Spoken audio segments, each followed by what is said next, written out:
Hello and welcome to The World Today. I'm Amarachi Ubani. Here are the stories we're looking at this half hour. Typhoon Bualoi kills at least 11 people as it sweeps through Vietnam. The death toll rises to 4 after Michigan church shooting and arson attack. And President Donald Trump hosts Israeli Prime Minister Benjamin Netanyahu at the White House as the U.S. pushes new Gaza peace plan. Let's begin The World Today. At least 11 people have been killed in Vietnam after Typhoon Bualoi made landfall on Sunday night. Bualoi packed winds of 117 kilometers per hour when it made landfall in central Vietnam, though as it moved into Laos, its maximum wind speed weakened to 74 kilometers per hour. State media reports dozens of people are either missing or injured. It's even harder reaching anyone out there. There were reports of flash floods which washed away bridges.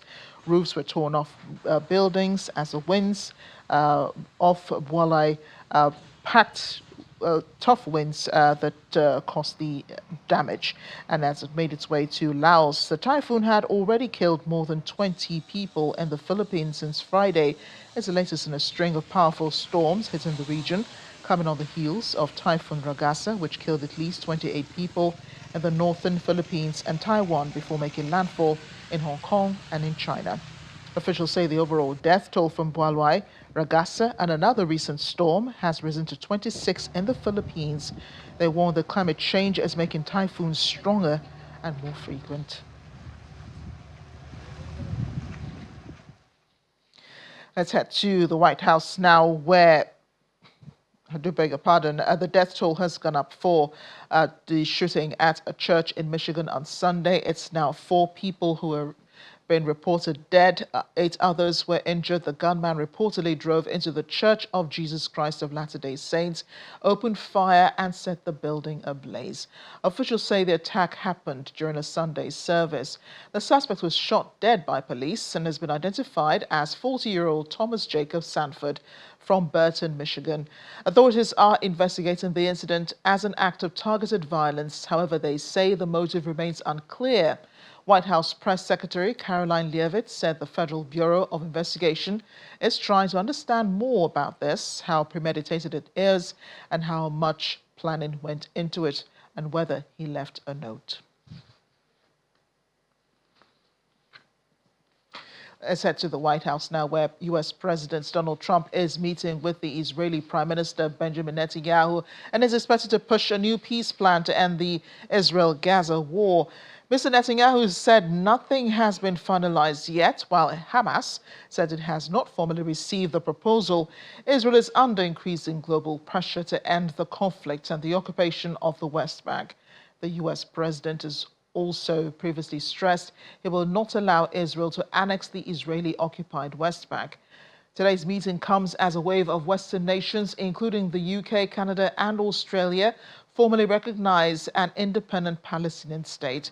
Trump and Netanyahu are expected to discuss a new 21-point peace plan, which the U.S. president hopes can bring an end to the war in Gaza. The 2 leaders are meeting in the Oval Office behind closed doors. It is Netanyahu's 4th trip to Washington this year, more than any other foreign leader. He visited in February, returned in April to discuss trade and tariffs, and was most recently in Washington in July, days after Israel and the U.S. carried out strikes on Iranian nuclear facilities. Are you confident, sir, there'll be peace in Gaza anytime soon? And the 21-point plan, is everyone on board?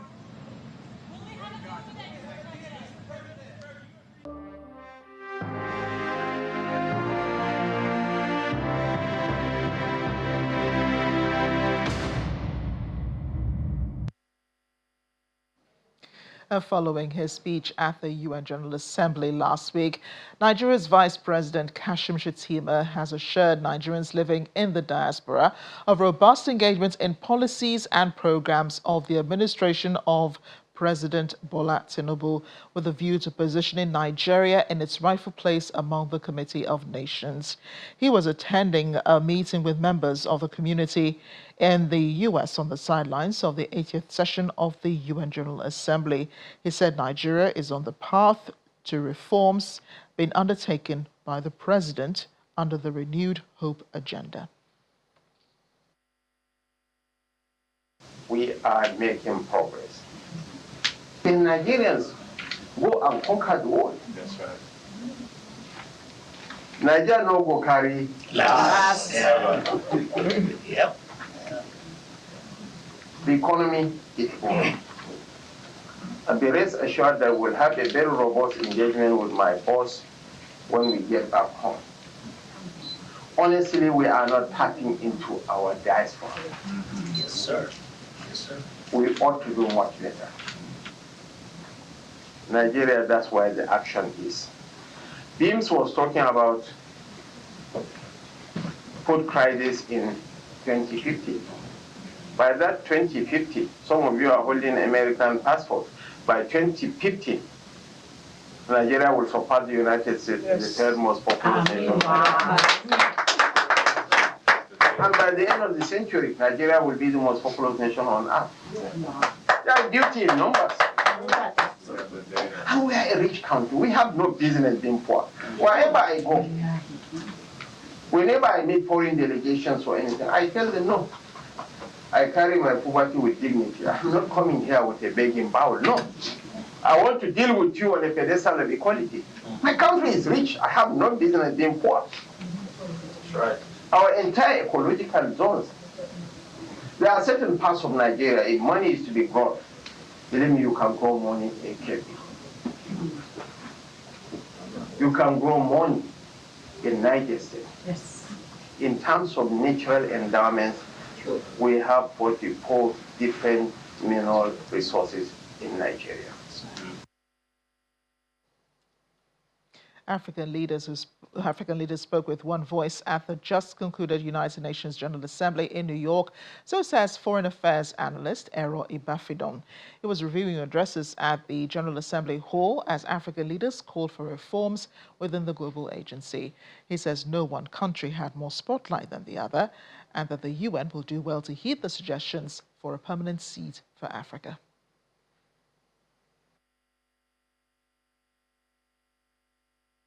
What the vice president did here was quite laudable and is well commended, because he was calling for more of partnership, because it's more like this is Nigerians' right. Nigerians are the center of it.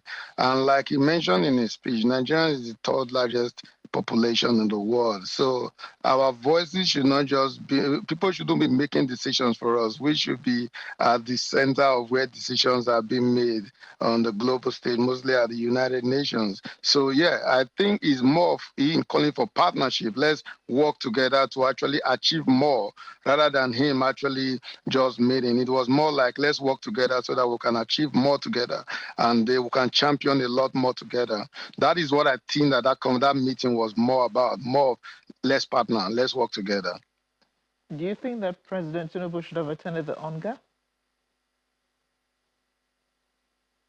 If you ask me, I would say yes, it would have made a lot of change. It would have actually helped amplify more of Nigerians' presence, because it was centered around more world leaders. But the vice president also did a very good and fantastic job. He was able to actually champion the voice of the president, even while he wasn't there. So yeah, it would have made a lot of difference, but the vice president also did a very, very fantastic job. This is actually a call that African is uniting, and we're having a uniform voice. And we are not just waiting. One African is not saying one thing, another one is saying something else. There is a unity in what they are all talking about, and this is actually calling for a permanent seat at the United Nations. African is uniting, it's becoming one voice, becoming like a uniform voice, and they are more now confident that, okay, this is who we are. We are not just countries that you bring used or humanitarian aid to. We want to be part of decision making. We want to start giving back because African is the future. Everybody wants to be back in Africa. And there's a statistic that states that few years from now, 50% of the world population is going to be Africa, because now as we speak, Africans are everywhere in the world. So there is need for African leaders to understand their roles as being leaders and champion meaningful conversations that is going to help the leader, the next generation that is coming after us. You can watch more on the interview with Ero Ibafidon on Diplomatic Channel. It airs 8:30 p.m. on Sky 515 in the UK and 11:30 p.m. on DSTV 420 right here on Channels Television. We have joining us now geopolitical analyst Onyekachi Adekoya. He joins us from here in Lagos. Onyekachi, thank you for joining us on the program. What did you think were the tangible outcomes of the just concluded UN General Assembly?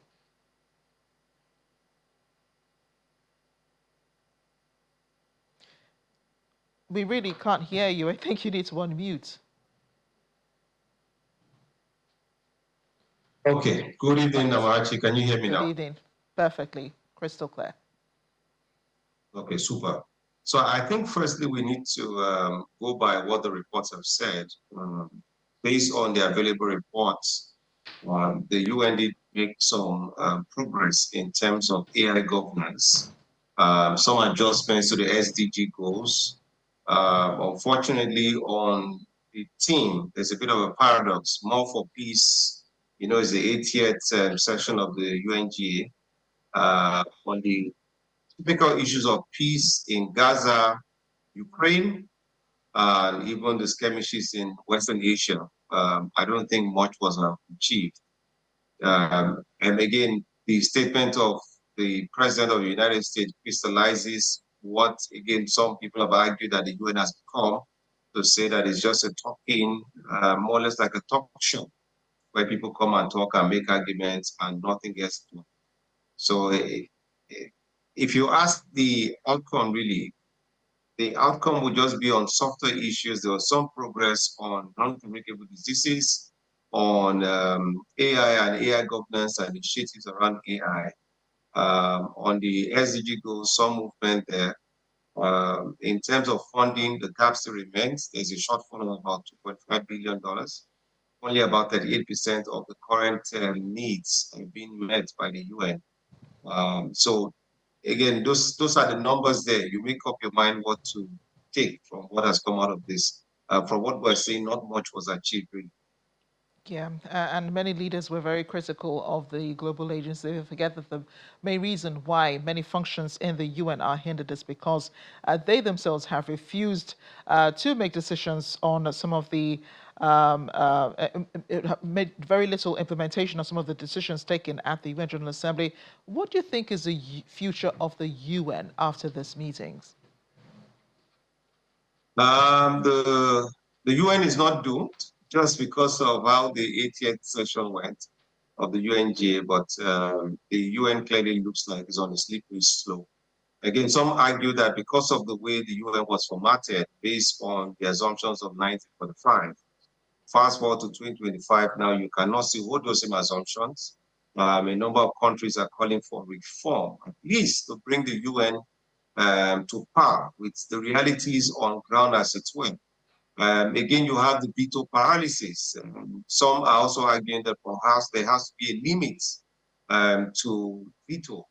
So some of those reforms must take place. So for the UN to continue to be relevant in tomorrow, it must find a way to unbundle itself from the veto paralysis, where you have, there's been, for the US, for example, on any matter concerning Israel, there have been over 51 vetoes or so till date from inception of the UN. So you have issue of geonomics, geoeconomics, geopolitics, the competition, great power rivalry, and then you have the current setup of P5.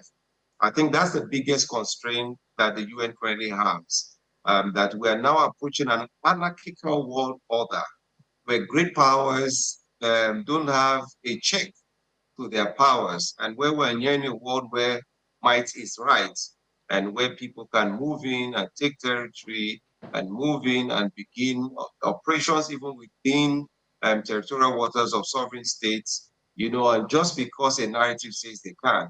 So the UN, not doomed completely, but some are arguing that we may now be seeing the emergence of what is now going to be called a strategic global alliance order, where organizations like the SCU, like BRICS, like NATO, like G7, like the EU would continue to increase in their relevance. And if the UN continues in this current state, it will continue to decrease in its own relevance. So I think that's a near-term prognosis. Nobody knows how the UN can pull itself out of this current situation, because the mechanism for control sits at the apex body, which is the UN Security Council, and that's where the bigger problems are coming from. Well, we're slowly running out of time for this conversation, but I wanted you to just briefly touch on the issue of an African permanent seat at the Security Council. Tricky question, Amarachi. I have an opinion on this. I think that Africa can show the world how how Ubuntu works. I believe that Africa should have a permanent seat, and that seat should be allocated to Africa as a continent.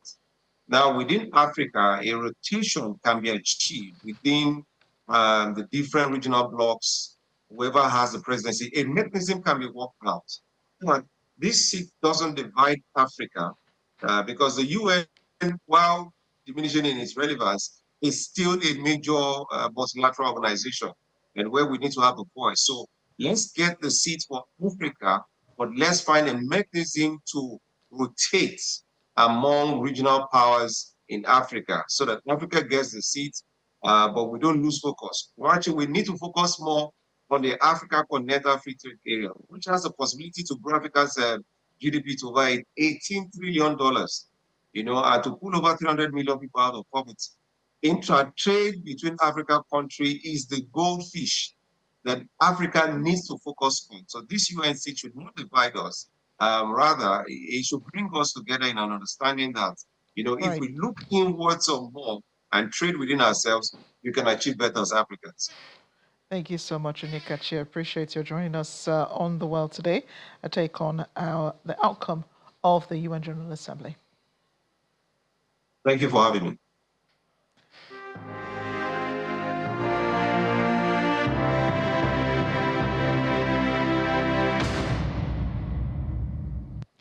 The Nigerians in Diaspora Chamber of Commerce convened a strategic press conference at the Embassy of the Federal Republic of Nigeria in Washington, D.C. It was themed From D.C. to Lagos, Shaping the Future of Business.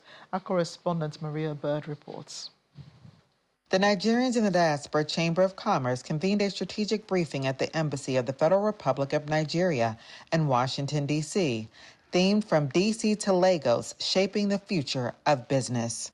We all come from different sectors, we all come from different nations, into America, into the Western world. And when we come with a lot of talent, a lot of resources, and, but I see a lot of depletion from where I'm coming from and a lot of plenty here. And that is why we will continue to have the issue of insecurity, corruption, and the rest of it. So what the Chamber of Commerce, why this is important, is because we want to bridge that gap. The ambassador was very clear that the chamber will be an economic bridge builder between the U.S. and Nigeria.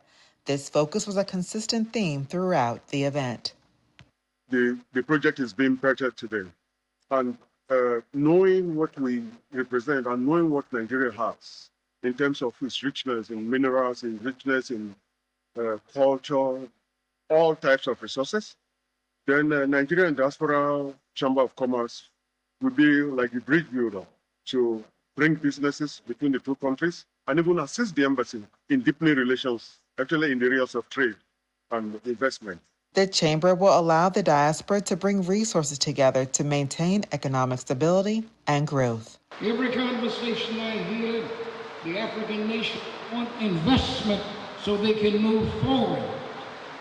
But I don't understand why you continue to ignore Black America. $2 trillion to share with you. Every meeting that you have, Every conference that you have, you should invite black Americans. They look like you in every respect, but for some reason, you tend not to feel that they are invited to your table.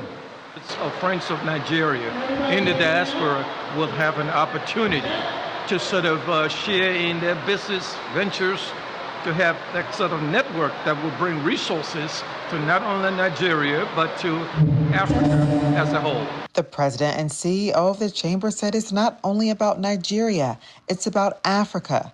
This was a resounding message throughout the event as they outlined the 5 flagship platforms that will lay the foundation for economic expansion.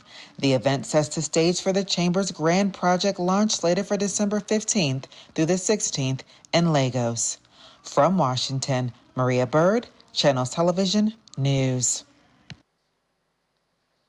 And as we end the world today, United Kingdom's Home Secretary is preparing to announce that migrants will have to prove that they are contributing to society to earn the right to remain in the country. In her Labour conference speech, Shabana Mahmood will outline new conditions migrants must meet to qualify for indefinite leave to remain. Under the proposals, migrants must learn the English language to a high standard, have a clean criminal record, and volunteer in their community. Currently, migrants can apply for indefinite leave to remain after 5 years, giving them the right to live, study, and work in the UK permanently. But the Labour Party plans to double the period from 5 to 10 years. It says the policy draws a clear dividing line with the Reform UK Party, which has called for abolishing indefinite leave to remain. That's the world today. Thanks for watching. I'm Amarachi Ubani.